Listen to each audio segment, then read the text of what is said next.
गुरुर्ब्रह्मा गुरुर्विष्णु गुरुदेवो महेश्वर गुरु साक्षात् परब्रह्म तस्मै श्री गुरुवे नमः। सद्गुरुदेव की जय। जय गुरु भवानी। હે મા પરમપિતા આદ્યશક્તિ એવા ભગવતીને આપણે નિમંત્રણ આપવું છે ત્યારે શાસ્ત્રોમાં એવું કીધું કે ત્રણ શક્તિનું સ્વરૂપ એક થાય ત્યારે કોઈ ભગવાનનું સ્વરૂપ બને. કઈ ત્રણ શક્તિ યાદ રાખજો? મહાકાળી, મહાલક્ષ્મી અને મહા સરસ્વતી. આ ત્રણ શક્તિ એક બને ને ત્યારે આદ્યશક્તિ બને. કઈ બોલ ભવાની? એ બોલ ભવાનીને આપણે નિમંત્રણ આપવાનું છે. આંખો બંધ કરી દો અને અહીંયા બેઠા બેઠા બોલ ભવાની માનું સ્વરૂપ દેખાય ને એવો ભાવ કરો. આંખો બંધ કરો ને એટલે તમને બોલ ભવાની માનો ફોટો દેખાવો જોઈએ, એનું ચિત્ર દેખાવું જોઈએ, એની મૂર્તિનું સ્વરૂપ દેખાવું જોઈએ. હા, એટલે મનની અંદર આંખો બંધ કરી માત્ર ને માત્ર જય બોલ ભવાની, જય બોલ ભવાની, જય બોલ ભવાની એવું ચિંતન કરવાનું છે. હે માં, મેં તમને હમણાં પણ કીધું કે આમંત્રણ નિમંત્રણ વગર ના આવે. માં આવો, માં ભગવતીનું ધ્યાન ધરી અમારા નિમંત્રણ પાઠવીએ કે માં ભગવતી અમારી ભાવરૂપી પૂજાનો સ્વીકાર કરવા માટે તું બધા વિદ્યુતમ સદપ્રભા મૃગપતિ સ્કંદમ સ્થિતા ભીષણા મારી કન્યા ભીકરવા લખે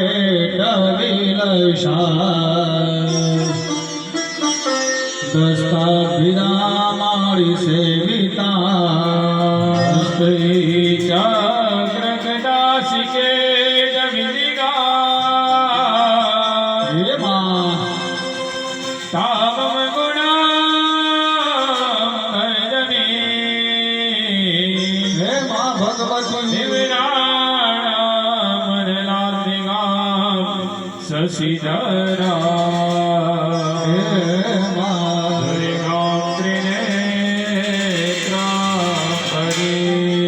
ભગવતીનું ધ્યાન ધરી માં ભગવતીને નિમંત્રણ આપ્યું આપણે. ત્યારબાદ માં ભગવતી આવે ને એટલે એનું સ્વાગત કરવું પડે. યાદ રાખજો, સામયું કરવું પડે. આપણા ગામની અંદર કોઈ મોટા નેતા આવ્યા હોય ને તો આપણે એનું સામયું કરીએ, સ્વાગત કરીએ. એવી જ રીતે માં ભગવતી વધારે તો અખિલ બ્રહ્માંડની જનતા કહેવાય. હે, જગતનું કલ્યાણ કરવા વાળી, જગતના રખોપા કરવા વાળી. અને એમાં ભગવતી વધારતી હોય એટલે એનું સામયું અને સ્વાગત કરવું પડે. તો આવો બધા યજમાનો ભવાનીમાં બોલતા હોય, આપણે માં ભગવતીનું સામયું કરતા હોય, સ્વાગત કરતા હોય ને એનો ભાવ કરીએ. બોલો બુદ્ધ ભવાની હે મારી શેરી બરાવે સજા કર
લાયો ભગવાનની મૂર્તિને સ્નાનશાળામાં લઈ લો તો સોમવારી ભજન સ્નાનશાળામાં લઈ લો થાળીમાં એમાં એ બોલ ભવાની